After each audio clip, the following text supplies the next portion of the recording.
नमस्कार मित्रांनो, दिव्यांग बांधवांसाठी अतिशय महत्त्वाची बातमी आहे। दिव्यांग व्यक्तींचा आता कोणी छळ करू शकणार नाही, त्यांना त्रास देऊ शकणार नाही, त्यांचे शोषण करू शकणार नाही। त्यांना या त्रासापासून शोषणापासून संरक्षण देण्यासाठी तुकाराम मुंढे साहेबांनी एक नवीन शासन निर्णय काढलेला आहे। तर त्या संदर्भात आपण सविस्तरपणे माहिती जाणून घेऊया। या शासन निर्णयाने आता दिव्यांग बांधवांना अनेक हक्क संरक्षण या ठिकाणी प्राप्त झालेले आहे। त्यांचे संरक्षण होणार आहे, त्यांना अनेक त्रासापासून आता संरक्षण मिळणार आहे। तर त्या संदर्भात सविस्तरपणे माहिती आपण या व्हिडिओमध्ये बघणार आहोत। तरी मित्रांनो, अतिशय महत्त्वाचा व्हिडिओ आहे, शेवटपर्यंत बघा। या ठिकाणी आपण बघू शकता, दिव्यांग व्यक्तींच्या विरोधात होणाऱ्या छळ, हिंसाचार, शोषण यापासून संरक्षण करण्याबाबत महाराष्ट्र शासन दिव्यांग कल्याण विभाग यांचा 13 नोव्हेंबर 2025 रोजीचा हा जी.आर. आहे, प्रस्तावना आहे बघा। महाराष्ट्र शासन दिव्यांग व्यक्तींची प्रतिष्ठा, हक्क आणि सुरक्षा यांचे संरक्षण करण्यास कटिबद्ध आहे। दिव्यांग व्यक्ती असुरक्षितता आणि इतरांवरील अवलंबनामुळे अत्याचार आणि हिंसाचाराच्या बळी ठरल्या आहेत। दिव्यांग व्यक्ती हक्क अधिनियम 2016 च्या कलम 7 नुसार समुचित शासन दिव्यांग व्यक्तींच्या विरोधात घडणाऱ्या सर्व प्रकारच्या छळ, हिंसाचार आणि शोषणापासून संरक्षण देण्यासाठी उपाययोजना करेल। कलम 7(1)(अ) नुसार समुचित शासन अशा घटनांची दखल घेईल आणि अशा घटनांच्या विरोधात कायदेशीर उपाय उपलब्ध करतील। कार्यकारी दंडाधिकाऱ्यांना दिव्यांग व्यक्तींच्या विरोधात घडणाऱ्या छळ, हिंसाचार, शोषणाविरुद्ध प्रतिबंधात्मक संरक्षणात्मक उपाययोजना करण्याचे अधिकार आहेत। सदर 16 च्या कलम 7(1) च्या प्रभावी अंमलबजावणीसाठी उपविभागीय दंडाधिकारी आणि जिल्हा दंडाधिकारी यांना या तरतुदी अंतर्गत दिव्यांग व्यक्तींच्या विरोधात होणाऱ्या छळ, हिंसाचार आणि शोषण यापासून संरक्षण करण्याबाबत एक समान मानक कार्यपद्धती म्हणजेच SOP विकसित करण्याची बाब शासनाच्या विचाराधीन होती। त्यानुसार पुढील प्रमाणे निर्देश देण्यात येत आहे। शासन निर्णय काय आहे बघा। सक्षम प्राधिकारी दिव्यांग व्यक्ती हक्क अधिनियम 2016 च्या कलम 7 नुसार उपविभागीय दंडाधिकारी आणि जिल्हा दंडाधिकारी दिव्यांग व्यक्तीविरोधी छळ, हिंसाचार, शोषणाच्या घटनांची दखल घेतील आणि अशा घटनांविरुद्ध कायदेशीर उपाययोजना करण्यासाठी सक्षम प्राधिकारी म्हणून काम पाहतील। मग कोण? तर उपविभागीय दंडाधिकारी आणि जिल्हा दंडाधिकारी म्हणजे जिल्हाधिकारी अशा घटनांमधील पीडितांना वाचवणे, संरक्षण आणि पुनर्वसन करणे प्रतिबंधात्मक उपाययोजना करतील। दिव्यांग व्यक्ती हक्क अधिनियम 2016 च्या कलम 7 च्या उद्देशाने उपविभागीय दंडाधिकारी, जिल्हा दंडाधिकारी खालील नमूद अधिकारांचा वापर करतील। मग कोणकोणते अधिकार आहेत? तर या जे काही कलमे आहेत आणि जे हक्क अधिनियम आहे त्याच्यानुसार अधिकार देण्यात आलेले आहेत। तर कार्यवाही कशी करतील? तर पीडित दिव्यांग व्यक्ती, प्राधिकृत व्यक्ती दिव्यांग व्यक्तींच्या विरोधात होणाऱ्या छळ, हिंसाचार आणि शोषणाच्या घटनांबाबत पोलीस स्टेशनला तक्रार दाखल करू शकतील। पोलीस प्रशासनाकडे अशी तक्रार प्राप्त झाल्यास ते उपविभागीय दंडाधिकारी, जिल्हा दंडाधिकारी यांच्याकडे तक्रार दाखल करतील।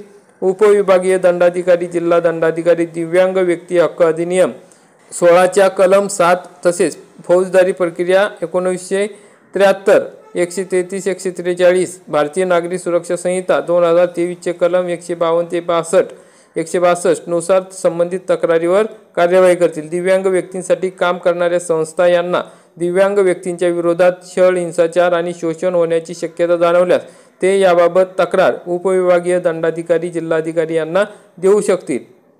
तसेच उपविभागीय जिल्हाधिकारी, दंडाधिकारी हे स्वतःहून सुद्धा या ठिकाणी छळ, हिंसाचार होत असेल, शोषण होत असेल तर तक्रार दाखल करू शकतील। त्यांच्यावर फौजदारी गुन्हा या ठिकाणी दाखल करू शकतील। यानुसार कार्यवाही करणे गरजेचे आहे। कार्यवाहीची व्याप्ती कशी आहे बघा। कोणतीही दिव्यांग व्यक्ती, दिव्यांग संस्था, स्वयंसेवी संस्था पोलिसांकडून दिव्यांग व्यक्तींच्या विरोधात छळ, हिंसाचार, शोषण याबाबत तक्रार प्राप्त झाल्यावर किंवा स्वतःहून माहिती मिळाल्यावर उपदंडाधिकारी, उपविभागीय दंडाधिकारी, जिल्हा दंडाधिकारी हे खालील कार्यवाही करतील। त्वरित प्रतिबंधात्मक संरक्षणात्मक उपाययोजना करतील। तातडीच्या परिस्थितीत अंतरिम आदेश निर्गमित करतील।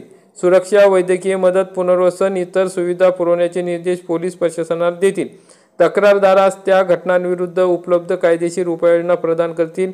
दिव्यांगांच्या हक्कावर परिणाम करणारे अडथळे किंवा उपद्रव दूर करतील।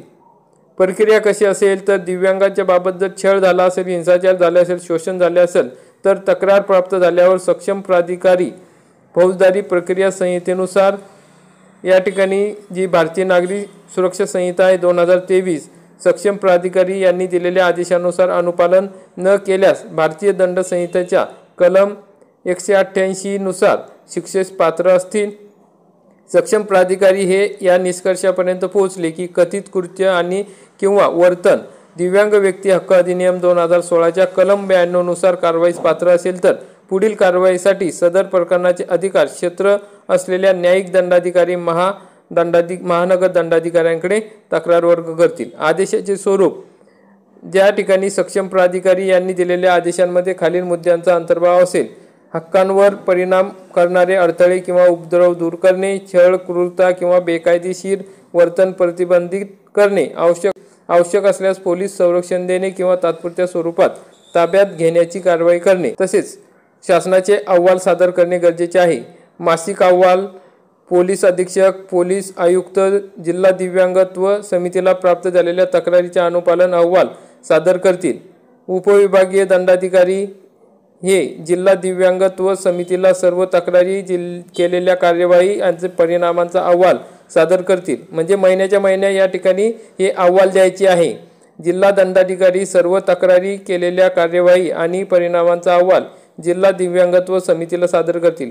मासिक अहवाल जिल्हा दिव्यांगत्व समिती जिल्ह्याचा अहवाल प्रत्येक महिन्याला राज्य दिव्यांग आयुक्तांना सादर करतील आणि 3 महिन्याचा अहवाल राज्य दिव्यांग आयुक्त दिव्यांगत्व समितीने पाठवलेल्या अहवालांचे विश्लेषण करून जिल्ह्यातील सर्व तक्रारी व केलेल्या कार्यवाहीचा आढावा घेतील आणि त्यावर आवश्यक कार्यवाही करतील।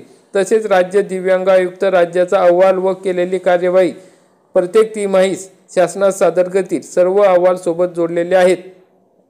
परिशिष्ट आणि नमुना भरण्यासाठी सूचना याप्रमाणे विविध नमुन्यात सादर करणे आवश्यक आहे। मग या अहवालांप्रमाणे या ठिकाणी आता कार्यवाही होणार आहे। त्यामुळे आता फीडबॅक पण घेतला जाणार आहे। आता दिव्यांग बांधवांना संरक्षण मिळणार आहे। त्यासाठी आता सर्व अधिकारी ज्यांना सांगितलेले आहे त्यांना ते कटिबद्ध असणार आहे। त्यांचा अहवाल शासनास या ठिकाणी सादर होणार आहे। तर मित्रांनो, सदर शासनाने तुम्हाला बघायचं असेल तर महाराष्ट्र.gov.in या संकेतस्थळावर बघू शकता किंवा आपल्या टेलिग्राम चॅनलवरती हा GR बघू शकता। या ठिकाणी आपण बघू शकता तुकाराम मुंढे साहेब सचिव महाराष्ट्र शासन यांनी हा GR काढलेला आहे। या ठिकाणी आता तुकाराम मुंढे साहेबांनी दिव्यांगांसाठी अनेक निर्णय घेतलेले आहेत। त्यापैकी हा एक अतिशय महत्त्वाचा निर्णय आहे। सर्व दिव्यांग बांधवांपर्यंत हा व्हिडिओ नक्की शेअर करा। त्यांना त्यांच्या हक्काचे त्यांचे अधिकार या नियमातून मिळणार आहे, संरक्षण मिळणार आहे। त्यांना कोणी त्रास देऊ शकणार नाही। तर मित्रांनो, अशा प्रकारची महत्त्वाची अपडेट होती। व्हिडिओ आवडल्यास व्हिडिओला लाईक करा आणि जास्तीत जास्त दिव्यांग बांधवांपर्यंत हा व्हिडिओ शेअर करा। धन्यवाद।